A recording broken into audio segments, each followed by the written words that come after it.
भी नहीं सकते थे, तो क्या ये हमारे साथ अत्याचार नहीं था?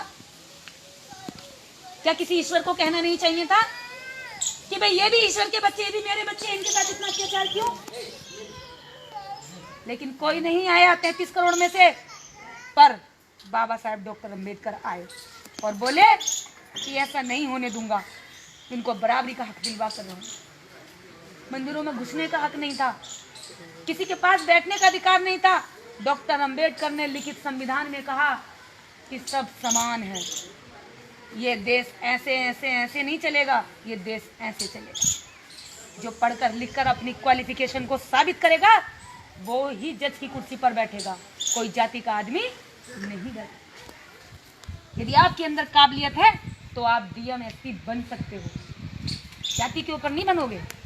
ऐसा ही है ना, आज आप डॉक्टर, इंजीनियर, वकील, जज, कुछ भी, नेता, परिनेता, खिलाड़ी यदि बन सकते हो तो आप अपनी योग्यता के अनुसार बन सकते हो, जाति के आधार पर नहीं।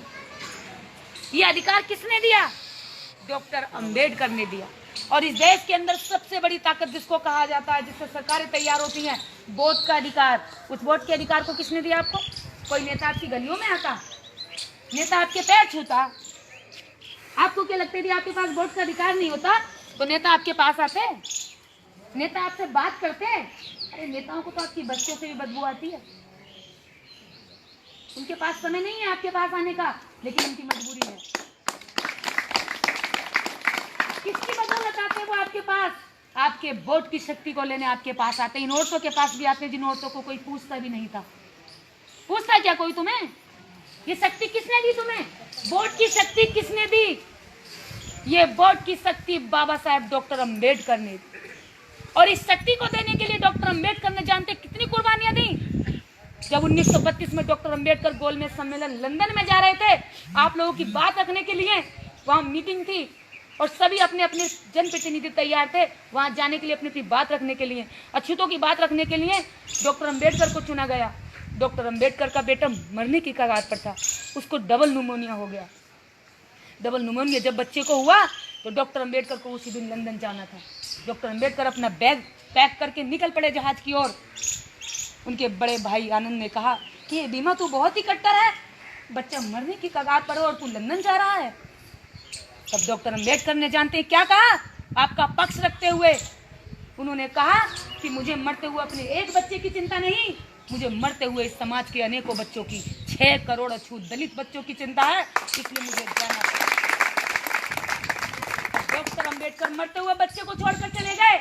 आज आपको उस वोट का अधिकार दिया और उस वोट के अधिकार को हम पौए में बेच रहे हैं, लड्डू में बेच रहे हैं, साड़ी में बेच रहे हैं। ये वोट का अधिकार ऐसे नहीं मिला। इस वोट के अधिकार के लिए डॉक्टर अंबेडकर ने बेटे को खोया और आप इसके लिए पत्नी को खोया। आप इसके लिए जागरूक भी नहीं हुए। आज ही आप एक पौए के लिए किसी भी गलत आदमी की झोली में अपना अपना ताकत को डाल देते हैं और फिर वही गलत आदमी वहां बैठकर आपकी बात नहीं करता। इस देश को बनाने में आपका बराबर का योगदान है। सबसे ज्यादा मेहनत कश कौम ये है, सबसे ज्यादा मेहनत गरीब आदमी करता है और यही गरीब आदमी जब शाम को सोता है तो 2 वक्त की रोटी के लिए तरसता है। कारण क्या है? ये भगवानों के पीछे लगा है, देवताओं के पीछे लगा है, मंदिरों के पीछे लगा है, दारू के ठेकों के पीछे लगा है, लेकिन अधिकारों की मांग लड़ने के लिए कभी नहीं लड़ता। इसको कोई बताने नहीं आता। कारण ये भी है, नेता आते हैं तो केवल साल में 5 साल में एक बार आते हैं, हाथ जोड़ते हैं, निशान बताते हैं और बटन दबाना के लिए आदेश करके चले जाते हैं।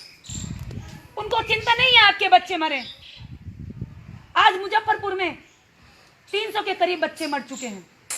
अस्पताल नहीं है, दवाई नहीं है, डॉक्टर नहीं है। आज बच्चे मर रहे हैं, कोई एक शब्द नेता आपका बोलने को तैयार नहीं है। किसी गरीब के, किसी अमीर के बच्चे नहीं मर रहे, वो आप जैसे गरीबों के बच्चे मर रहे हैं। क्यों मर रहे हैं वो?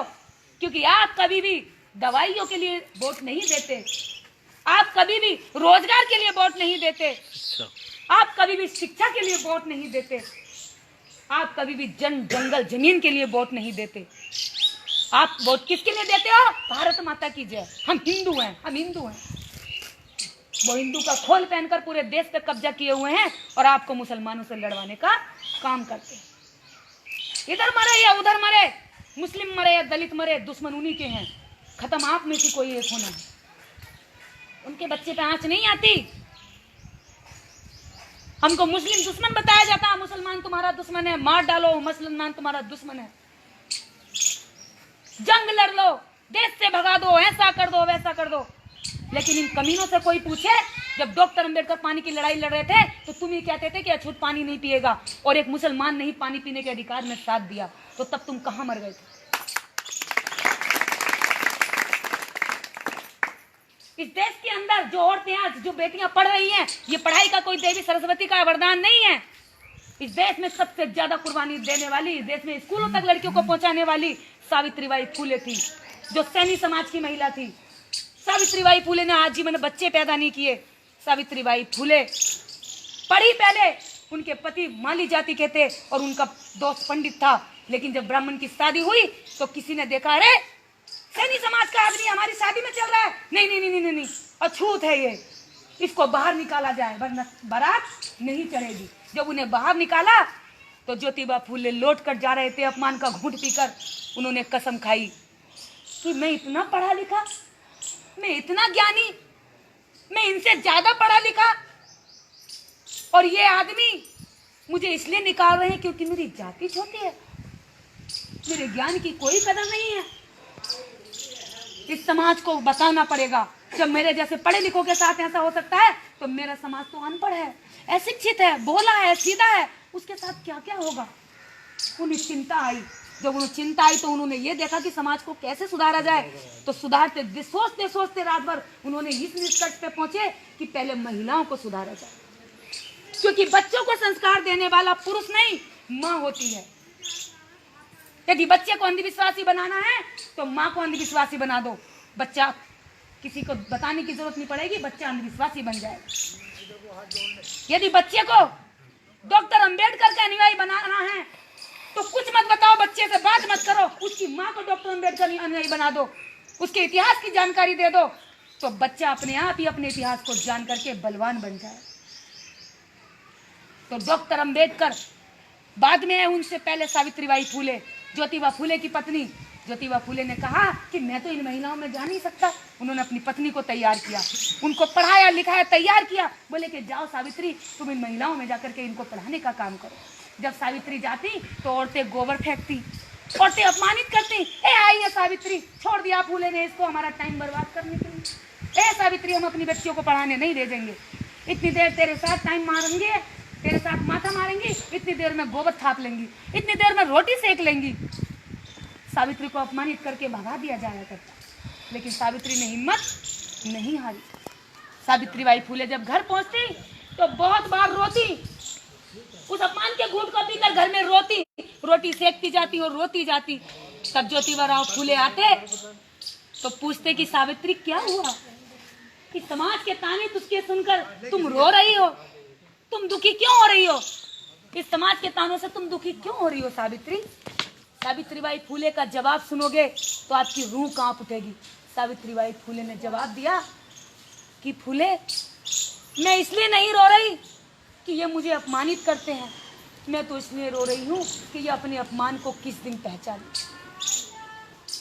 मैं इसलिए नहीं रो रही कि मुझे गाली देती हैं, मुझे भगा देती हैं, मुझे पागल कहती हैं, मैं तो इसलिए रो रही हूँ कि अभागी महिलाएं अपने भाग्य खोलने के लिए कब तैयार हों, कब शिक्षा का मार्ग पहचानेंगी, कब ये मंदिरों को छोड़ करके शिक्षा के स्कूलों में, विद्यालयों में पैर रखेंगी।